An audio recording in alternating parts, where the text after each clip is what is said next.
Assalamualaikum dan selamat sejahtera semua kepada tuan-tuan dan puan-puan sekalian. Pertama sekali saya ingin mengucapkan ribuan terima kasih kepada semua partisipan yang hadir untuk webinar saya pada kali ini. Tajuk webinar saya pada kali ini adalah Memahami Sentimen Rakyat Melalui Big Data Analytics.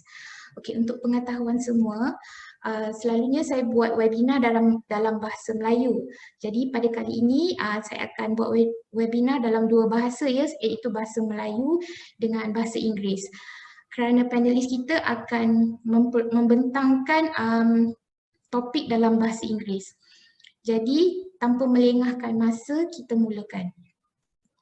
Okey, agenda kita pada kali ini adalah pertama saya akan bercerita memperkenalkan syarikat. Yang kedua, saya akan memperkenalkan panelis-panelis jemputan. Yang ketiga, introduction, pengenalan kepada topik kita. And then yang keempat, big data in sentiment management. Dan topik-topik seterusnya akan dibentangkan oleh Dr. Ian Tan, iaitu current issues, isu-isu semasa yang berlaku di negara. What is sentiment analysis? Sentiment analysis komponen, sentiment analysis proses, dan akhir sekali sentiment analysis use case yang akan dibentangkan oleh Encik Tan Heng Kiat. Baik, untuk pengetahuan semua, webinar ini dianjurkan oleh dua buah syarikat, iaitu syarikat Reticulate Asia dan juga syarikat Priority Dynamics. Reticulate Asia merupakan sebuah syarikat ICT yang berpengalaman lebih daripada 20 tahun. Jadi we have three pillars in our business model, iaitu we have custom built solution, kita ada smart security and safety, dan akhir sekali kita ada data insights. For further information, you can go to www.reticulate.asia. Seterusnya adalah syarikat Priority Dynamics.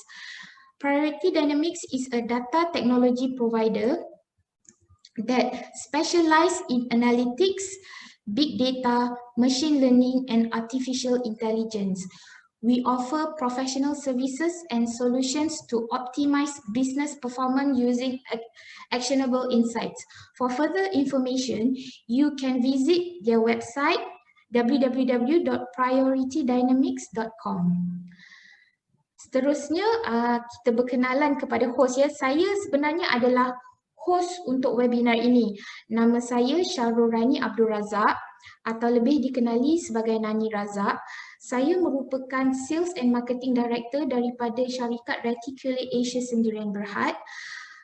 Lulusan sarjana muda dalam teknologi maklumat daripada Universiti Utara Malaysia, dan saya telah berpengalaman lebih daripada 20 tahun di dalam projek-projek kerajaan. Seterusnya, kita berkenalan kepada panelis kita yang pertama, iaitu Dr. Ian Tan. Dr. Ian Tan merupakan data scientist daripada Priority Dynamics Sdn Bhd. Beliau telah memperoleh PhD di dalam bidang Information Technology daripada Universiti Multimedia Malaysia. Berpengalaman lebih daripada 25 tahun di dalam bidang ICT. Seterusnya, kita berkenalan pula dengan panelis kedua, iaitu Encik Tan Heng Kiat. Encik Tan atau lebih dikenali sebagai Kit. Encik Tan Heng Kiat merupakan insights and strategy daripada Priority Dynamics Sdn Bhd. Beliau merupakan lulusan Electronics dan Electrical Engineering daripada University Loughborough, UK. Berpengalaman lebih daripada 15 tahun di dalam bidang insights and strategy. Baik, kita teruskan. Apa itu big data? Okey, pertama sekali saya mendengar perkataan big data ni pada 2013. Pada mulanya saya fikirkan big data ini adalah teknologi. Tetapi sebenarnya big data is not just a technology. It is actually a concept or you can call it a field that evolved rapidly. Ianya sentiasa berkembang. Jadi, ia merupakan satu konsep atau bidang yang mengkaji data. Jadi, data-data ini perlulah big in volume, besar, dan high in velocity, maksudnya data ini sentiasa bergerak, sentiasa real time lah. And then it has to be from various resources. Jadi data ini boleh didapati daripada pelbagai sumber, dan juga it has to be from multiple format. So it can be structured or unstructured. Jadi it is actually a study of raw data, data mentah. How do you process data mentah? You analyze data mentah untuk menjadikan dia maklumat yang berguna. Process the raw data into a meaningful piece of information. Dan kemudiannya anda gunakan maklumat ini, maklumat yang anda dah proses ini untuk improve your business, increase your productivity dan sebagainya. Jadi data yang anda jadi untuk I can also say that big data equals to big opportunity. So when you have a meaningful piece of information, it creates monetization opportunity. Ini bermakna di dalam bidang big data, komponen yang paling penting adalah subject matter expert, bukanlah teknologi semata-mata. Teknologi hanyalah memainkan satu peranan di dalam big data itself, ya. Baik, kita teruskan. Okay, big data in sentiment management. Untuk pengetahuan ya, sentiment management di sini bukanlah technical term, sebab saya perlu tekankan kat sini sebab people always confuse dengan technical term dengan big data punya term. Sebab big data is about data, technology is technology. Jadi big data in sentiment management kat sini lebih bermaksud terms social psychology lah. So how do you manage sentiment? How do you manage sentiment of the people, sentiment rakyat? Jadi pertama, how do you manage it? Pertama, you need to have data. So dari mana anda nak dapatkan data-data sentiment ini? Selalunya daripada social media. So social media seperti Facebook, Twitter, Instagram dan sebagainya.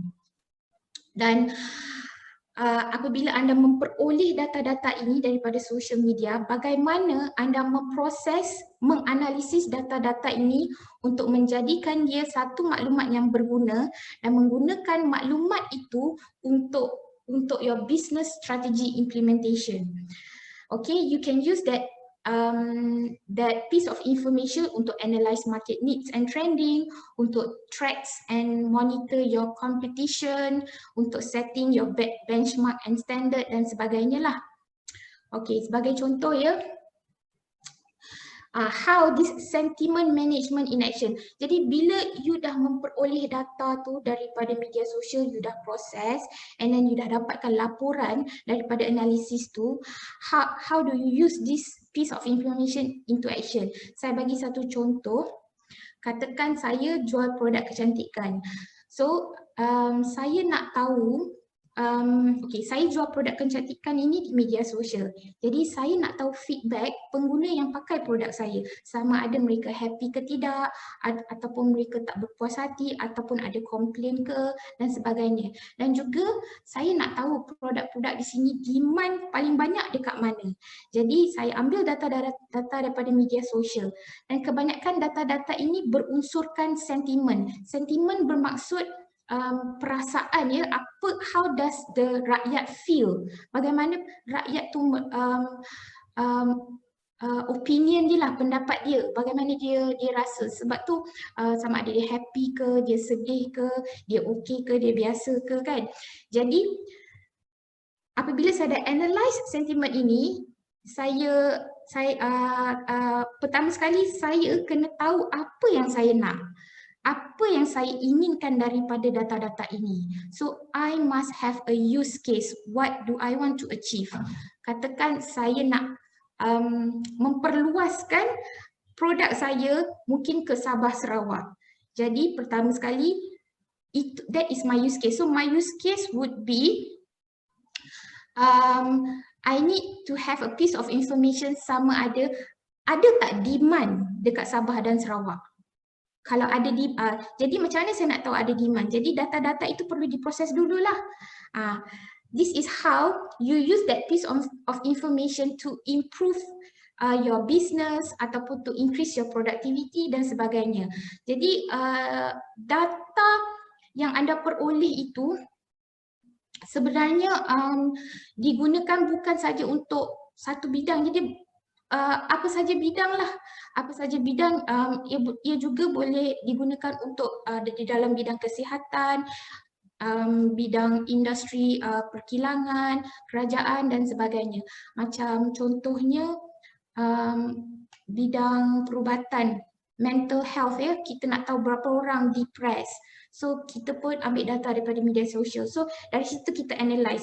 Jadi di sini yang penting, what is the use case? Apa yang anda nak peroleh daripada data itu? You kena define your use case. Katakan saya nak tahu berapa ramai orang depressed. So bila kita dah tahu berapa banyak, and then daripada you must have a use case. So use case dia nak tahu berapa banyak depression. Bila you dah tahu, and then baru you boleh buat keputusan. You proses data tu, baru you boleh buat keputusan. Jadi daripada keputusan ini, this is how you improve the mental health dan sebagainya lah, what you want to do next. Baik. Okey, di dalam memproses data-data ini, kita ada beberapa peringkat ya. It is called big data analytics process. So peringkat pertama adalah ingestion. Ingestion ni bermaksud data itu diperoleh lah. Where do you get the data? So how do you ingest the data? Diletakkan di dalam storage lah. So storage is tempat data-data itu disimpan. Dan seterusnya kita pergi kepada analytics. Jadi dekat komponen analytics ni lah yang sebenarnya memainkan peranan yang besar. So di dalam analytics ini ada macam-macam komponen ya yang dilakukan di sini. Kita ada ETL processing, kita ada machine learning, deep learning, dan salah satu daripadanya adalah sentiment analysis. Jadi selepas data-data tu dianalyze, diproses dan dibersihkan, data-data tu akan dibentangkan di dalam structured data yang kita namakan data mart. So di dalam data mart ni kita gunakan untuk melihat data-data tu menggunakan komponen visualization. Jadi untuk visualization kita boleh menggunakan beberapa software yang ada di pasaran seperti Power BI, Tableau ataupun Find Report. Baik, seterusnya saya persilakan Dr. Ian Tan untuk menerangkan lebih lanjut apakah itu sentiment analysis. Dipersilakan Dr. Ian Tan. I stop my share slide so you can share. Thank you. Lepas minit je.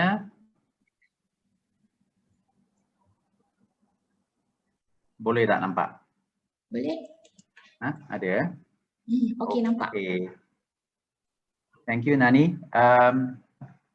What I'll do today is that Nani has given a very good introduction to what sentiment is. My session is going to be quite, what do you call it, informal, a little bit informal, so that at least we can have an idea of where we are coming from. Okay. The first part of it is that we're going to talk a little bit about where do we get actually the sentiments, right? So I'm going to start a little bit here on how we traditionally obtain sentiments from the Rakyat, right? Typically, we are interested to know normally what are the current issues of the Rakyat.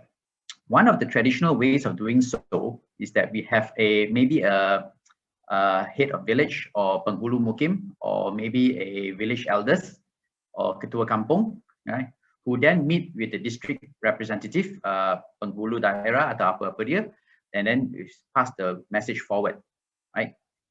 This can be called what you call ears on the ground, where actually, if I remember correctly, in the 70s and 80s, this is very common. Right? I remember the current state of affairs is being discussed in warungs during my childhood. My uncles and their neighbors would sit together with the village heads, and they would discuss, they would talk, and then something important, the ketua kampung will take it from there and then move on to talk to another district representative, and then he will have his coffee and he will chat and so on and so forth. So this is how traditionally we have been getting our feedback, which is still sometimes useful, right? What happens is that over time, over the last 20 years or 30 years, normally, governments as well as political parties will also go and engage people to do surveys at the districts, surveys at the villages, and it's a very expensive, very expensive exercise, right? Not only that, it is traditionally quite slow in nature. Kalau you pergi ambil survey, bila you kumpulkan survey tu, you do a bit analysis, you talk further to the next level, and it will take probably months, right? And then the concern, maybe the people wanted a badminton court, for example, to make people happy, right? Then it might go up and it becomes a sport activity, and then it goes up, and then it goes up, and then at the end of the day, the message might have been lost during the transition, right? The message might have been not only a badminton court but a sports stadium. Baiklah kalau begitu, tapi you know what I mean lah. Basically, the message will get lost as we go along, right? So information gets changed as we go along. So how do we actually get the message now? Okay, Nani has actually mentioned, right? We actually do a lot on social media now. How do we get what the government, what the public wants? Okay, but what's important here is that we get info semasa. We get the current state of affairs. How can we do this better, right? The old style of information passing is still very useful, especially for the reverse, in the sense that from the top to the bottom, right? The top to the ground, right? Furthermore, with today's fast pace, it is very important, as I mentioned, to get the info semasa or the current information. Some of the current information can still be misconstrued, especially during the weekends. If we collect information over this weekend, we probably get a lot of, a lot of messages, maybe it's irrelevant, right? For example, we have Liverpool, right? We might get Liverpool as a Rakyat's concern. Well, first of all, I'm not a Liverpool fan. Because over the last few weeks, the word Liverpool seems to be a bit louder than Man United, but lately it's Man City. But anyway, those of you who tengok bola, you faham lah. Other than that, there are other concerns. Of course, PKP, MCO, PKP X atau apalah PKPD, PKPB, apa dia. How do we know? And other things, for example, we also look at this and say, kenapa ada yang ni loceng? Apa what's so important about this loceng, right? So these are information that we can get currently from social media. Okay? Tapi, what have we done so far as government, as a country? Understand that we understand that there are parties that are out to engage survey companies like Nielsen and so on, who go to the ground to obtain the Rakyat sentiment on current issues. Right? As I repeat again, this is actually a very costly and very expensive, but it is still done. Recently, I think most of us have been filling up probably the most comprehensive census from DOSM by Department of Statistics, Malaysia. Information such as very, very comprehensive, because dulu kita ambil aja berapa orang kat rumah, gender and so on. Tapi sekarang kita ambil maklumat seperti number of rooms dalam rumah, number of toilets dalam rumah, kalau tempat kediaman tu dengan public transport jauh ke, water supply consistent ke, Selangor tak lah, tapi okey lah. electricity supply, adakah disruption, adalah paved roads, jalan yang baik, condition yang baik, adakah garbage collection dia 2 kali seminggu ke atau sekali sebulan, dan security tempat banyaklah kita ambil. Household information pun ada, macam head of household, adakah ini rental ke, ownership, adakah ada tanaman-tanaman, ada agriculture kat rumah, berbagai lah. Personal information pun dia ambil, macam marriage pertama ke, marriage kedua ke, highest qualification, adakah pergi exercise, are you a social person, adakah internet access berapa, taklah tanya provider tapi dia tanya aja internet access. Dan adakah ada warga emas kat rumah ke atau apa, and distance from work, banyaklah mereka yang tanya. Untuk isikan census ni, I fikir I pun gunakan berjam-jam atau berhari-hari untuk masukkan. So this kind of information is also very important for the government or for the to manage the sentiment as well, because you know the demographics of the people. Although this is very good for ethnographic study, right? It doesn't tell the public service what are the concerns. It doesn't say about potholes. It doesn't say about soil erosion. It doesn't say much about bus stops, a little bit, but it doesn't say much about bus stops. But this information, which is very personal in nature, can be combined with other information to get what we call cyber ethnography, right? Your demographics information that the DOSM gets can be actually combined with social media information to get behavioral signs of the people, to get what their sentiments are. So the study of people online behavior, and together with this to get you a lot of information, right? So you also have ministry specific information seperti mampu take care of open data. We have also other possible sources such as PDRM, tapi in Malaysia we are actually not as open yet. It will take time, but places like UK and US, for example, the summons, the traffic violation, all this kind of information, accidents are all actually made public. Right? Over here, not yet, but it will take time. But most of the information at the moment, I think from the census 2020, very useful information that you can use, especially from the DOSM. So not only social media. So we're going to talk a little bit about social media. What are the social media? Nani has actually talked a little bit about this. These are the 4 probably most popular social media in Malaysia. Kalau you umur lebih kurang 40 ke 50 ke, you may be considered old. You may be Facebook considered the old demographics, right? Atau Twitter. Twitter pun old demographics lah. Kalau you below 40 ke 30 ke, maybe you buat Instagram dengan TikTok. TikTok sekarang popular lah. Tapi macam mana kita nak ambil information dari TikTok ni semua ni? Tapi social media is one thing.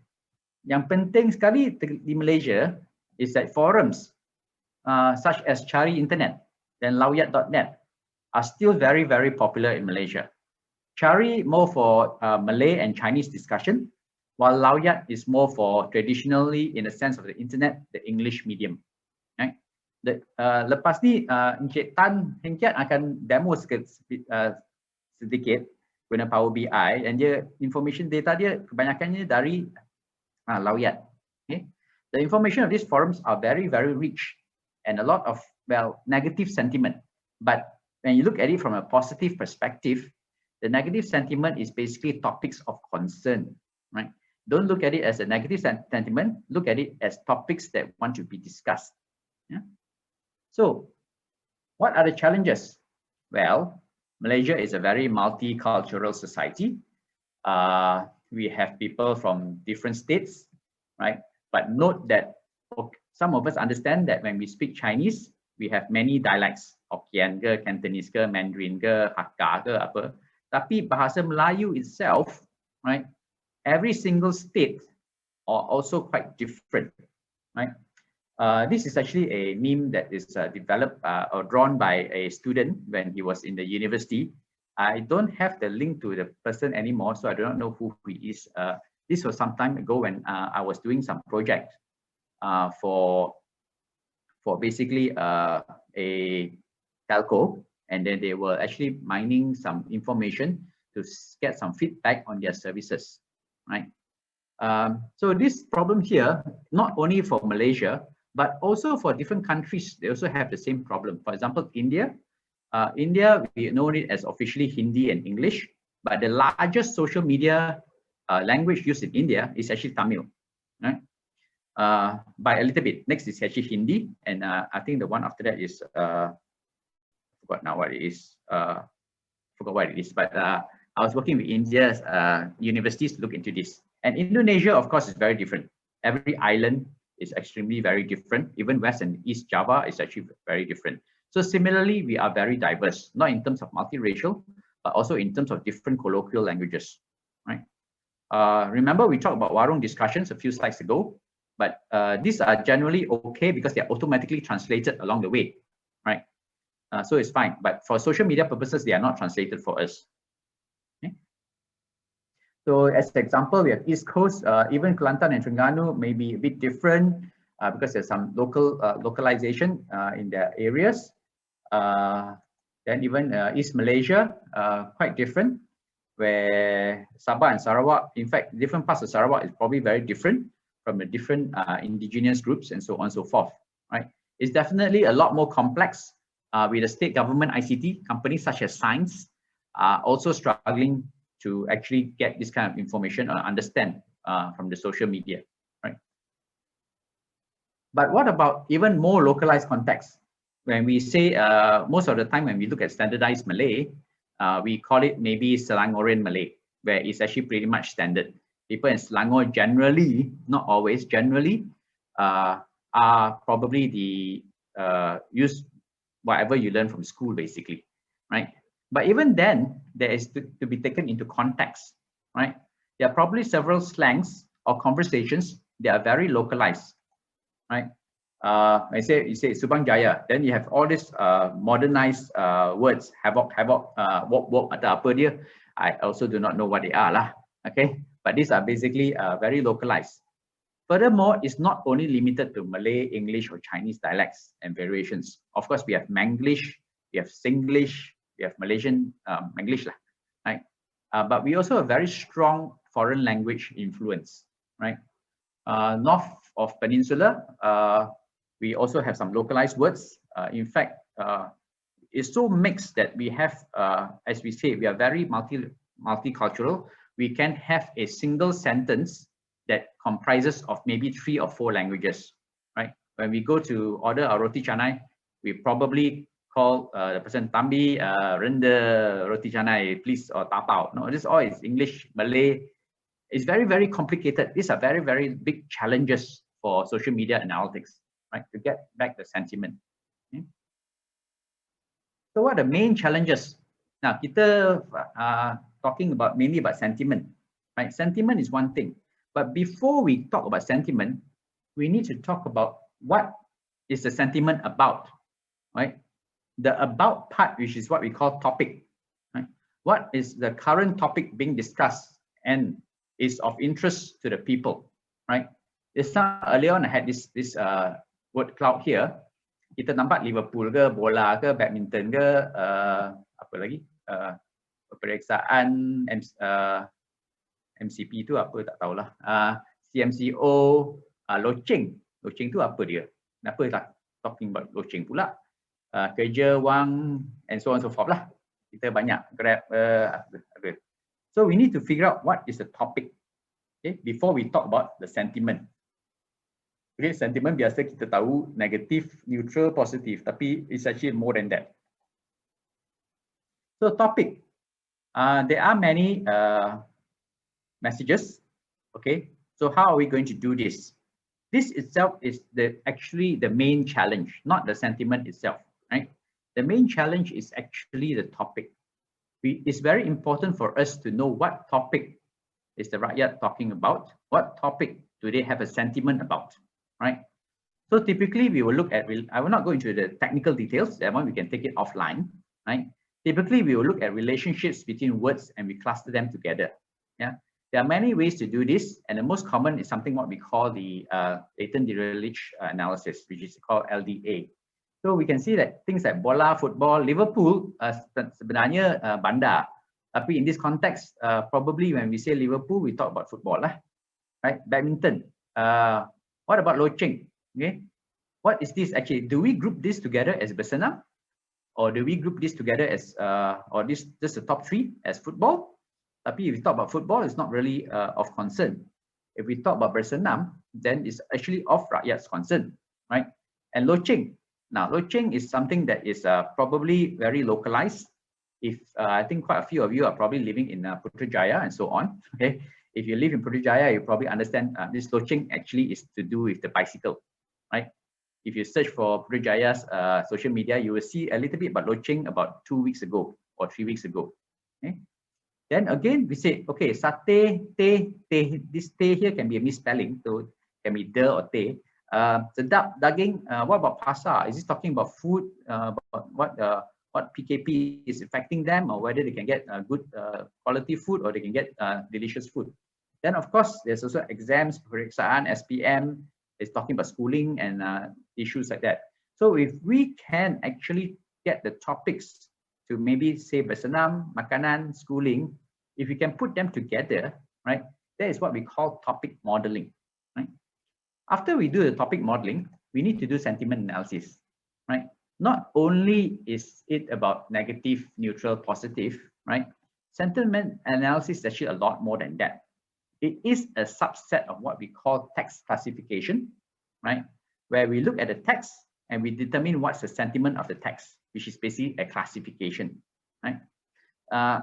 Most of us are probably familiar already by this negative, neutral, positive, right? But to be a very useful sentiment analysis, right? And to understand where the messages are from, we first of all need to do the topic modeling. Once we do the topic modeling, then we can actually do more advanced methods such as the one from Ekman, right? Where we talk about whether the sentiment is happiness about a certain thing, surprise about certain thing. Normally the first 6 here, happiness, surprise, sadness, fear, anger, disgust are the main 6 that we look at in terms of sentiment. Contempt is about, it's not really, it's a bit rebellious, but we don't actually look at this that much. We look at the first 6. Now, if you go to lawyat.net, if you look at the news on lawyat.net, kat bawah every news article on lawyat.net, dia ada 6 sentiment ni, right? Basically, it gets feedback also from the users, from the readers, whether they think it's a good news, they love the news, they find it very funny, they're surprised with the news, they're sad, or they're angry, right? So you can see this is not actually what you call it, a mapping. The anger is there, the sad is there, the surprise is there, happiness is there, but this one here is a bit more positive looking at it. Now, Rakyat probably has looked at this and figure out that Malaysians tend to, also we need to understand the localized context. Malaysians tend to be a very much a complaining society, right? We complain about a lot of things. From young onwards, we've already been complaining. So getting a bit more positive news is probably something which is hard, right, for us. So what do you need to do all this? I'm not going to go to the details of it, but that one can be taken offline. But what do you need to know? Okay, what do you need to do? Some of the components that is very important, I think Nani has actually stressed this out. You probably have bought some tools, maybe SAS or other Oracle tools that actually probably have already some of the sentiment analysis or the machine learning algorithms that you want. But most importantly, most of the proper ones that's been doing it, they actually can embed the Python programming language, right? Then you need, normally you need a very good visualization tool, right? Python does have visualization, tapi normally we have what we call the specialized tools, for example, dashboard, right? Which is this one here is a sample from a company called Find Report. I think that one, Nani probably can talk to you about it as well. But also things like Power BI, which Mr. Tan Heng Kiat will actually demo later on. There are other tools as well, but very specialized visualization tool. Okay. So I think some of you maybe have invested in some tools already. So it's important that you try to reuse some of these tools. But more importantly, you need the experts, right, to put these tools together to come out to what we call insights or sentiment in this case. So just to repeat what Nani has mentioned earlier on, right? The process of sentiment analysis is that we actually collect the data. Now, over here, I've already mentioned a little bit about social data, social media data, where we took from the Twitter, Facebook, and so on, as well as forums, right? We also actually can get enterprise data, maybe from DOSM or maybe from the ministries and so on for your own use. So we need to basically do this data collection, right? Make sure that we are legally allowed to download the data. Sometimes we have to seek for permission to extract the information. Twitter, for example, is open, it's public data, right? And then after that, we have data in all sorts of forms, whether it's HTML, Excel, CSV, website, or database. So we need to organize this into something from the unstructured nature into something that's more structured. Then we need to pre-process the data so that the algorithms that are being used for data analytics can read this data. Now, this is a bit complicated. For example, we have terms, for example, like TF-IDF, document term matrix, and so on. Banyak lagi format. Lepas tu, we use some data mining algorithms, whether it's written in Python or some of the tools that you have already bought. Once we finish this topic modeling and then the sentiment analysis here, then most importantly, we need to be able to visualize the data. So this is typically the process.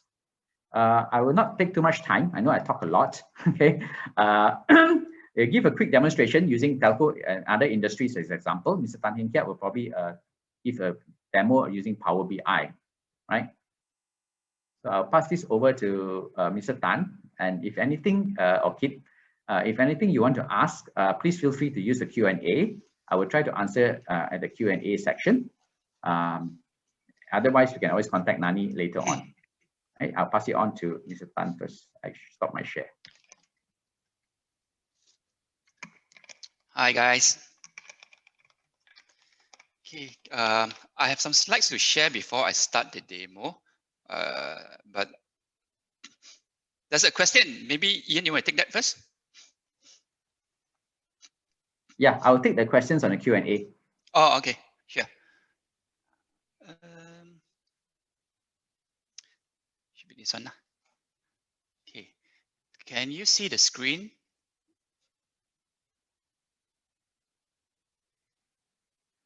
Yep, do you see the full size slides? Yes, Nani, you're muted, so I can see your face nodding. Okay. Yes, yes. Okay, so okay. Now I'm going to cover a bit of how sentiment insights is being used on contextual strategy, basically to find the hidden voice lah. Okay. Now, many years ago, when we start to do sentiment analytics, business users or the technical users ask us, what is all this about?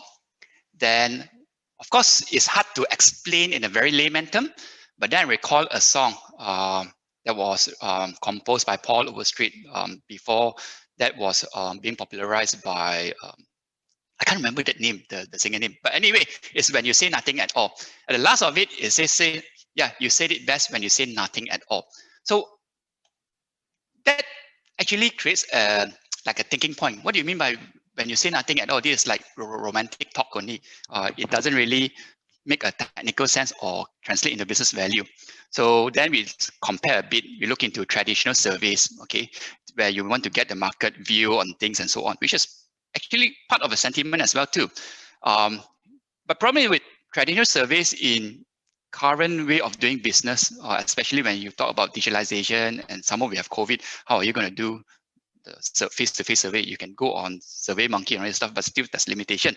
The long data collection process and the long end-to-end process, sometimes it take about 2 months, 3 months. I mean, those who are still in university and doing the thesis and need to do some data collection will know how painful it is. And to come up with a report to present, it could like take about 5 to 6 months. So when you look into a business use case and you present something that is like a snapshot of 5 to 6 months ago, business user, if they still can use it, okay. But then most of the time is that it's not fresh anymore. And also it's very hard to refresh the insights. I cannot say that, hey, you give me your insights about 6 months ago. How about now? Can you refresh the insights? Then with another 6 months cycle and so on. And when you do the data collection, there's also some not so willing respondents. You just say, hey, fill up for me, then I'll just, I mean, some of the people, including myself, when I'm not in a good mood, it's just say, okay, yes, and they score 3, and so on. So this created a lot of bias in your data. And since it's not fresh, it's low actionable, meaning that you can't take action on it. You can read it like a report, know it, and then and you can't do anything. And there's other reasons as well too. So the newer way is basically we look into online data source, which is plenty and it's still cost effective. And we don't want to do the hard work of data collection and classifying it and so on. So we let the machine to do it. NLP is a common one and so on. So this, and another reason is that once the information is on internet, let's say Twitter or whatsoever, these are the things you put very voluntarily, and that creates a real behavior, a context to it. So there's very little level of lie unless you're boasting most of the time in your social media, but it creates a view of what that person is thinking about and so on. And by the way, when we do sentiment analysis, we don't really only rely on text nowadays. We also can use audio files, let's say contact center, when you record a conversation between the agent and the customer, you can actually measure the intonation or the emotion within the voice to say that when the customer calls in, you feel like it's okay, neutral, he's making a complaint. During the conversation, then suddenly you become more and more angry. That's because then you look into the whole root cause. You say that, oh, it's because we are not solving his problem and we're pushing. Or maybe the customer service agent is asking questions that's not relevant and so on. Like for example, when you call in any service provider for internet, maybe one of the things they ask you to do, can you restart the modem? And then you tell them restart again. Restart again and tell me what. So this causes frustration. And the sentiment analysis actually allows you to track sentiment and the trending pattern effectively, which I'll show you in one of the demo later. Now let's think about something. Let's assume that you do not have any machine. Okay, you as a human, or we as a human, we are already doing some sort of sentiment analysis. Let's in this case, a couple, a guy wants to win over a lady's heart. Okay, now strategy. Know her interest, definitely one. Find the right topic to chat, of course, and find the best moment to have that topic to chat with is definitely key. Now the question is that you want to ask yourself, do you want to give her a form to fill up? it doesn't make sense, right? So the whole thing has to be very very spontaneous thingy. All the insights that you need about your target or your love whatsoever is in her IG, in her Facebook, in the group chat you have in WhatsApp, or even her WhatsApp picture. Let's say for IG, you realize that most of the time her background is outdoor. You know that she likes outdoor. Or in the Facebook, things that she like or give a little heart and all this stuff is the insights that you can compile together and say that this lady likes outdoor, love puppy, and in a WhatsApp picture she has a little chihuahua, so on. So you know lah, smart. If you want to tackle her, you will know what to say at the time. So without any machine, without any AI or anything, you're actually doing sentiment analysis. So if you try to convert that into technology and automate it, right, you will get a better sense of why I want to do it and what am I looking for before you consider the technology to implement that. Now, talk about data sources. You have surveys, digital surveys, you have social media, you have contact center where you can get the voice and also the trouble ticketing information. But what's nice to have is also Play Store and App Store. Of course, you don't have API to get that. So we use things like Apache Notch to do some crawling, or you can have chatbot. Chatbot is, you have the chat log, so it's easy. Email is easy to get. Kiosk is easy to get because everything can control. Mobile app is easy to get as well too. So simple things, do the data collection, whatever API or even data crawling. Okay, stage it, do some ingestion, do some cleaning up, like what Ian said. Put whatever that is cleaned up in the data repository, do the verbatim analysis, and then you output it back to repository, which you can then visualize and collaborate with other business users or stakeholders that is relevant in the whole thingy. Now, Everyone says that big data, of course the data is big, but then we need to have a very targeted focus of what we want to detect. Then only you can contextualize it. Once you contextualize it, you will be able to convert this into a strategy. So this strategy would be something like for a marketing, could be control of a government policy, and so on. Now, a bit of a verbatim analysis, the steps are basically data ingestion to clean it up, set up the topic, related data set. Ian covered it already, detection and classification, and then you analyze the output data sets, which to again go on. Now, what's important is that for us as data science practitioner or even anyone who just want to play with it, key objective, after we do everything, will be very high. Wow, I found something. But then again, how do we want to prevent the business users when you convey the insights to them from there? Huh? What are you talking about? So basically what we need is basically converge creativity on the business side and also the insights from the technical side to drive the innovation. Let's say, for example, in sales and marketing, you can use sentiment analysis to basically find the leads. Okay, you can find leads by tracking your competitor. What are they talking about your competitor? Can I run a strategy? Now you can see like Google advertisement, right? Where if you search for a product A, suddenly product B advertisement appear. That's in the way of finding new leads also from the competitors base. You want to track your brand equity, including your competitor, to know how you stand, what's the threshold, or what area specifically am I doing better or worse than my competitor, in order to understand the competition landscape. We also want to do a check on what's customer perception and reality. In telco world, right, the telco invests millions of dollars to build the base station. Like for example, U-Mobile invested so much money, and the market perception is that, oh, U-Mobile network is bad and all this stuff. So that is an area where we need to track over time, not just a snapshot. By doing awareness campaign, did the perception of the network gone better or gone worse? Okay. Some of the non-sales marketing thingy, something more operational like risk evaluation, HR can use it as a recruitment background check to see that, hey, like say for example in operation as well too, if I need to have a, let's say, a very crucial campaign, crucial project where I need this fella to be taking the night shift. But then I realized that, hey, this person, morning shift. And then I realized that this person, his sentiment is like he likes to play game until 2 a.m. and so on. Can I rely on him to wake up 8 a.m. to basically do the project as per SLA and so on? We also look into risk evaluation like credit. If let's say you want to onboard on a customer, especially a younger segment, to say that, hey, you want a personal loan, you want a credit card, you want to check not only the background, whether which university you come from, the salary, you want to see the tendency of overspending, especially nowadays, everyone's shouting YOLO, YOLO, YOLO, and so on. Okay, so in rule of thumb, when we use sentiment analysis, a very simple rule of thumb is that assuming you're monitoring your competitor, benchmarking against them, and also this is yourself, your brand, or even whatever that's related to your own entity.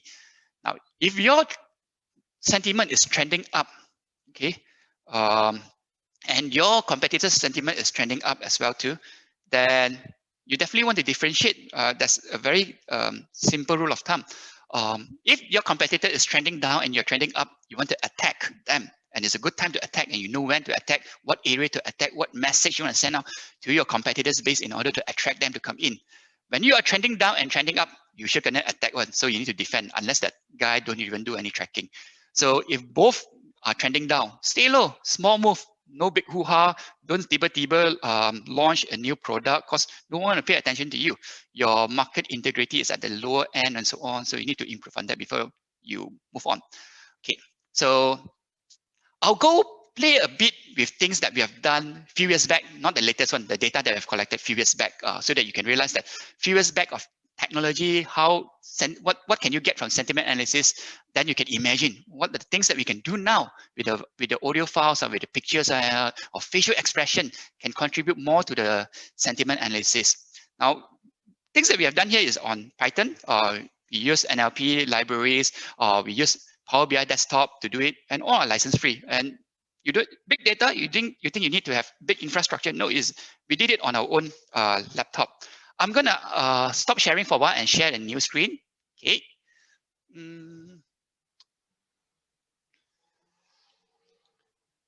Let me find.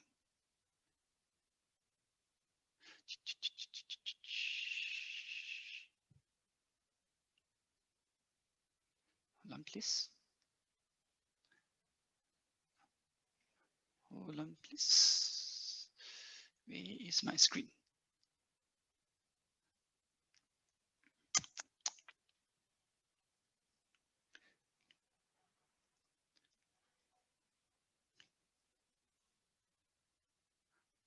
Okay, can you see the screen? Can okay, Nani, I can see your thumbs up. Okay, now I feel to share. We have things on the telco, on the car, and also on the banking thingy. So I'll just share on the telco. Now, telco sentiment is important because you have so big customer base. Even the smallest about 7 to 8 million, the biggest 12 million, 13 million, and so on. And you have newcomer like VB during that time. So what we did is basically we captured the data from Rakyat, one of the sub forum, all talk about telco and all this stuff. And what we want to do is just to say that, hey, if you talk about U Mobile, okay, what are things that you talk about? And when one talk about U Mobile or any operator, what's the competing operator that you are comparing with as well too? But vice versa, is it true that your competitor is being compared to you? So that is the competition landscape. So let's look at the overall comparison. Here is basically a snapshot of time of what's the sentiment of the brand. So you can look into very positive. Let me zoom it up. Let's say on U Mobile, very positive, positive, neutral, negative, and very negative. Normally we take neutral as something that can sway to the negative side easily. So we don't take it as something good. We always take positive and very positive as the benchmark said. So over here is about 46% of the sentiment being captured is positive. Over here is close to 47%. Then you can look into overall sentiment for Maxis, 47%. So it's roughly about the same. Only VB, a new brand during the time, is so there. Celcom is there as well too. So you look into area like neutral. See, Maxis have lesser neutral compared to the rest, so negative and so on. So you can look into specific issue or topic. In this case, let's look into billing. How does it change? And how do you look at a package? How it's changed? It's changed very little, but coverage, yeah, significant change. Data quality change and other line issues and so on. But this is not so useful anyway. This is just to get a feel of where do I stand. But if I want to look into the trending lines, okay, over the last 4 quarters when we did a snapshot of it, you can see the, let's say the trending line in general, overall, let's say I just take U Mobile because it's over here. From low, go to high, and then so on. So these are the labels and the positive and so on, everything going down and so going down. The brand that is like stabilized a bit is Maxis. VB is like going down, okay. If you look into coverage, okay, then you can see the sentiment and all this stuff. Okay, hold on, please.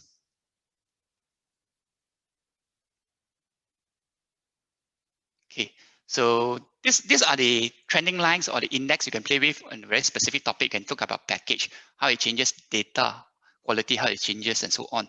See, DG data quality from the positive one actually dripped a lot. The LCU mobile one, okay, didn't drop a lot. Maxis one, stable. VB, very bad. Celcom, with the upgrade that they have during the time, went up and so on. Then we look into very specific telco, U Mobile. Okay, now overall, you see U Mobile, okay, not bad. I mean, you look at this chart over here, you have the V shape. It tells you that I've made majority of it positive and neutral in general. But let's look into just coverage. It changes. Still, there's a perception is that coverage is bad and so on. Then we look into topic like data. Okay, people still can accept the speed and the quality of it. The packages is okay, not too good. Billing, okay, and so on. So, and this is for DG. You can look into, let's say, coverage as well too. Again, DG coverage also has a perception of not so good, okay, but data is good. Others than line. packages is good, billing and so on is okay. So it's not that we need to use this to please every segment of the customer, but at least we know where we stand in the market. So like let's say here, data and so on. Okay, let's look back into some word cloud, a simple thing. Everyone has seen word cloud everywhere, but using it is different. Let's say this is a word cloud for U Mobile, and this is the main topic, is U Mobile. Now, when people mention about U Mobile, these are the key things that they talk about. But if I want to look into the competition landscape, right, let's look into the other brands that they mention when they mention U Mobile. Now, Celcom is 169 times, okay. Maxis 196 times, Digi 141 times, okay. So when people talk of U Mobile, the competition brand is basically Maxis, okay. But let's say look into Digi, okay.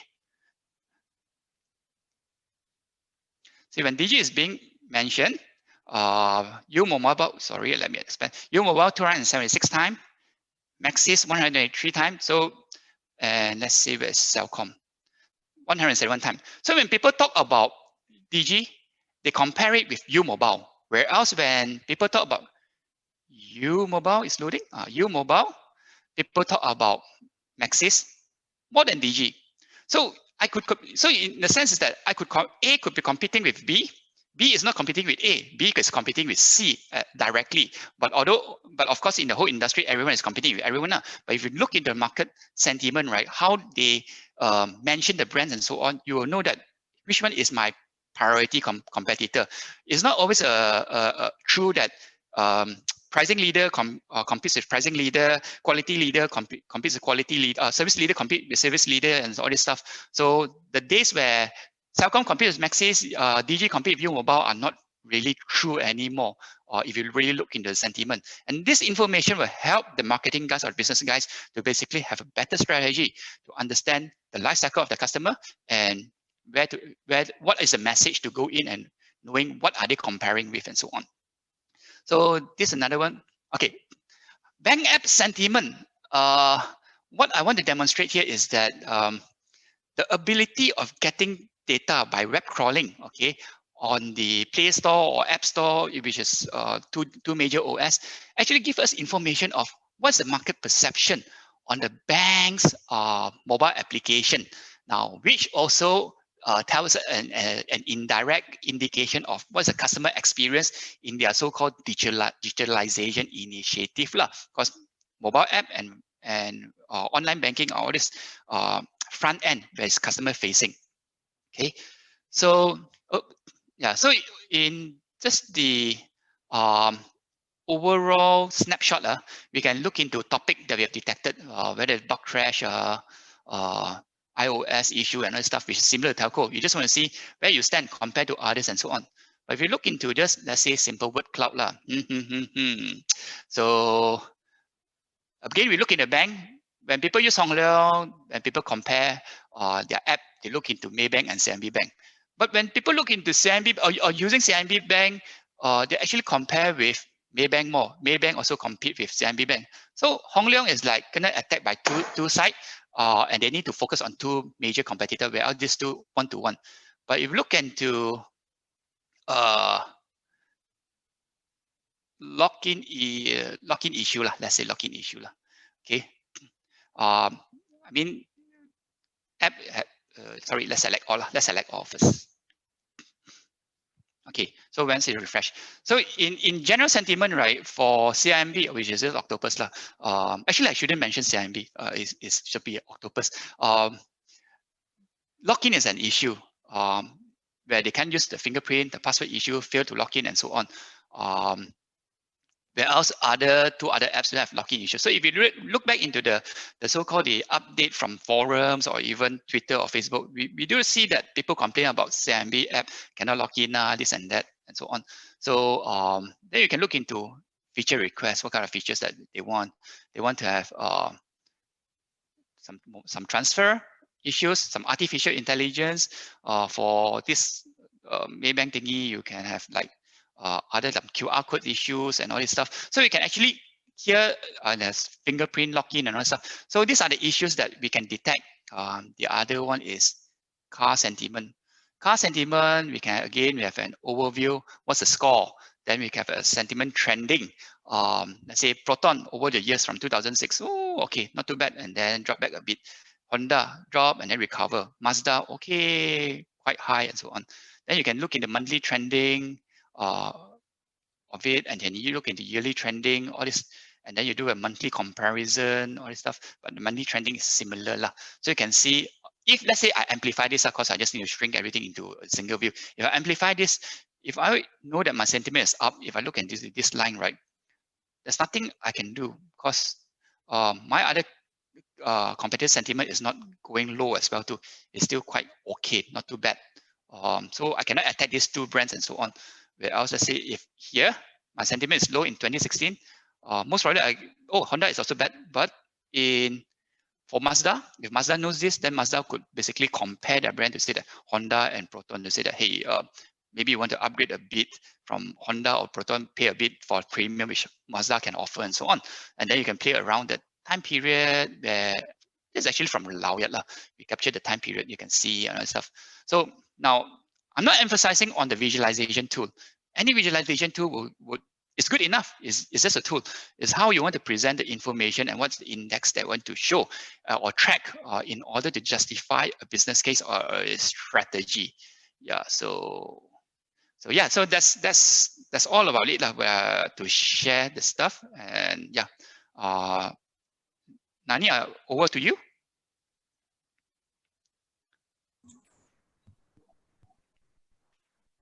Okey, terima kasih kepada Dr. Ian dengan Mr. Kit di atas pembentangan mengenai sentiment analysis itu tadi. Okey, baik. Jika tuan-tuan dan puan-puan ada sebarang pertanyaan